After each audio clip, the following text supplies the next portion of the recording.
Yeah, the scoreline is obviously very flattering for us. I don't know whether the first half was so dominant, but I think the most pleasing thing of the reason why it was great to end in that way is that we grew as a group. There's a lot of lads got some well-deserved game time. There's a bit of controversy that we had to deal with throughout the morning and right up until kick-off, and we dealt with it pretty well. So it's pretty pleasing.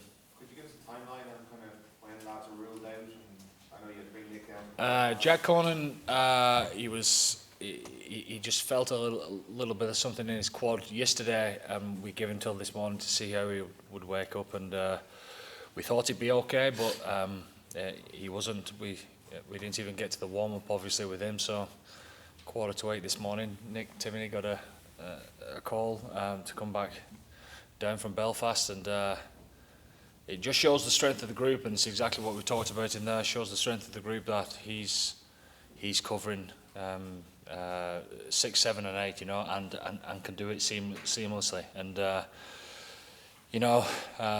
for all the mix up this morning, Tyg Byrne was covering second row, and then all of a sudden he's covering 6, 7 and 8, and then he's back into second row again, and he plays a match like that. Pete comes off the bench to play the full game and end up captaining the side as a Stormer. So I think the most pleasing part about the month really that we've been together is the cohesion as a group and going forward as a group. Can you just ask you for an update on James Ryan? Obviously worrying because of Henry, and if there's anyone else He's good. He's fine in there. Obviously, he took a little bit of a knock, but nothing too serious.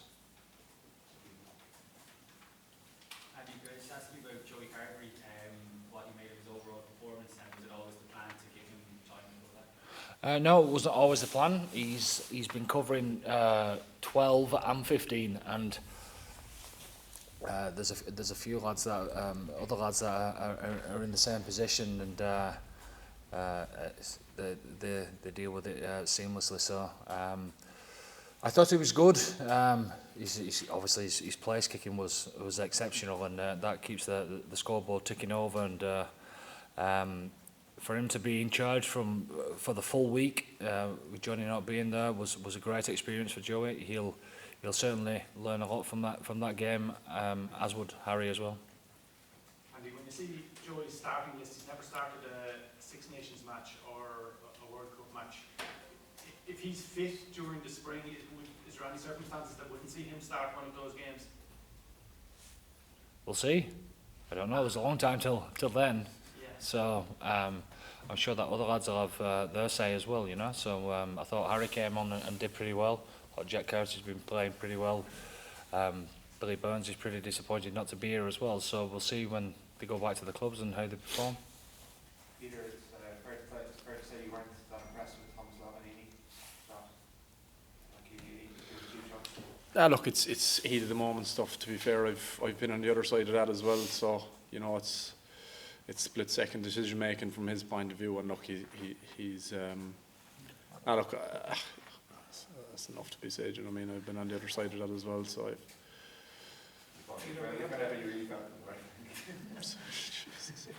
Yeah, how do you reflect on the whole window? Sorry. How do you reflect on the whole window? Look, I said it after the game. Like it's been.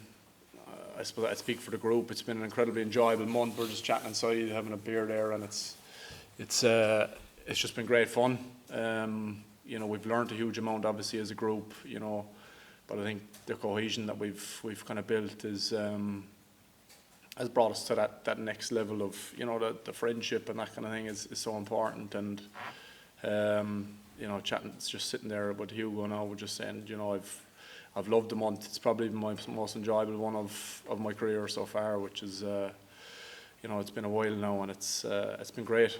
I've really enjoyed it, and I'm sure there's a lot of the other lads would say the same. And you finished with quite a few of the younger guys on the pitch. How did you feel that crop of players went? Wow, I thought that's That's why I say today was the most pleasing day for me, because of how we've grown as a group. Because those lads thoroughly deserve their chance, and it wasn't just them. It wasn't just the young lads. You know, I suppose you guys will focus on the young lads and say, you know, we're building nicely, a bit of depth, etc. But look at Keane, what he did when he came on. Look at the experience of Earls here, what he brings to the bench. Pete's been on the bench a couple of times as well, and has been exceptional when he comes on. So it's a squad thing, but those lads that you're talking about, they deserved a big block of time. I thought they was exceptional. You know, look, the two halfbacks come on and speed the game up. You know, it's there for all to see. Dan comes on and gets 9 out of 9. And looks such a presence with ball in hand and line speed defensively as well. So that's great. And Ryan Berg comes on and wasn't playing until 8 o'clock this morning, and seamlessly comes on and has a few big moments as well. So Tom O'Toole has been around the group for a good while, and he has grown massively in maturity as far as his scrummaging is concerned, first and foremost, but in and around the group as an Irish rugby player. You know, I'm so pleased with him, because he's been patient enough learning his trade. It's a tough old position, tight for a young kid, and he was exceptional when he came on as well. You know, nice and composed. Kevin Dara seems to have kind of gone to another level in the last 3 games. What's behind that? I think Caelan, he would admit himself, he's like the rest of them. They're learning how to prepare properly, and Caelan's only young in his international career, and the same as Hugo, etc. You know, but they're learning how to prepare better, learning how to get the best out of themselves and the teammates throughout the week. And it looks like he's been around for a long time, but he's certainly playing with maturity, because he's starting to get what it takes to be as far as preparation is concerned, to be a top-class international player. And Peter, can I ask you, just, you've seen Joey go through the tough time and look close, obviously, how pleasing is it for the player to see him? Yeah, look, it's been great. It's, you know, he had a rough 18-month period, and you know, he's an incredible professional, and you know, he stuck at it, kept his head down, and you know, he's gathering momentum now that you know, he hasn't had in a long time, just putting games back to back, and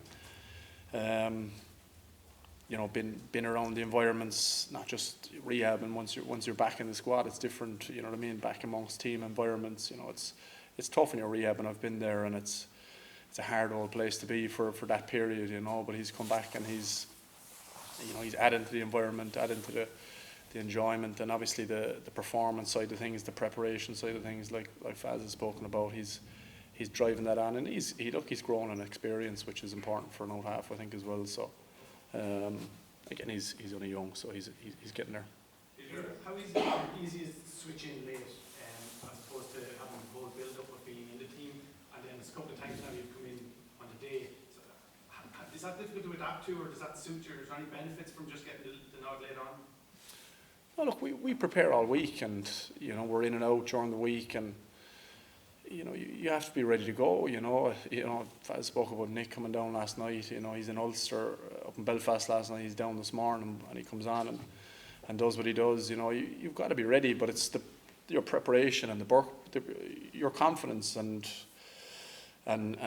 you know, your ability comes from your performance during the week and training, and the confidence you get from that. So it doesn't matter what point you get told, because you've done your work and you're ready to go. You know. He'd be humble enough not to say that it's tough. It is tough, you know, like, because he has to be across 3 positions. Yeah, you know, and he knows them inside out. But I give you an example of today that.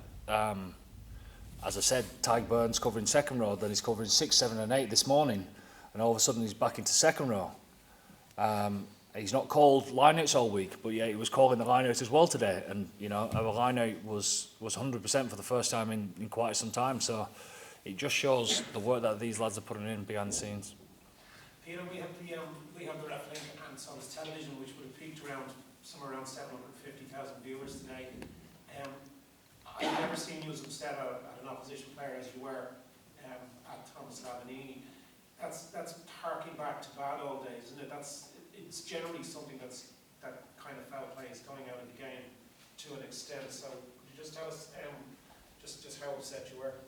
Well, look, I've spoken about it already. You know, these things happen. It's split-second stuff for him. You know what I mean? He's trying to make an effort to clean someone out, and you know, I think he's got it wrong from what I thought at the time. And you're trying to look after your buddies. You know what I mean? You're trying to look after your mates, and the last thing you want to see them is injured. But from his point of view, it's tough as well. You know what I mean? It's literally fractions of seconds, and you know, at the time I was pissed off. But you know, as I said, I've been on the other side of it. You know what I mean? You're talking about hundreds of seconds where pictures change, and you know, red card, and you know, the disappointment for getting a red card for your country is nothing that people can experience. You know, so I wouldn't wish that on anyone. Andy, could I just ask you about Josh Farrell here? Jack Golden and Caelan Larson got a lot of plaudits over the last Yes. week, but It's a good question. Since he's sort of adding the carrying threat, just speak a bit about his development and how important he is to that back row. He's been outstanding, Josh, in the 3 games, and I know that he's come off in all 3 games, but he's been exceptional. He's entered himself. In fact, he's got us out of a lot of trouble a lot of times in the 3 games just by his sheer want to not get stopped in his carry. You know, he's been outstanding, and I think something clicked with Josh when Will Connors was coming onto the scene, and you know, we know that Will's a great player and he's going to come back from injury pretty soon and push for a claim as well. But Josh, you know, has stood up to the competition, and he's been exceptional this month.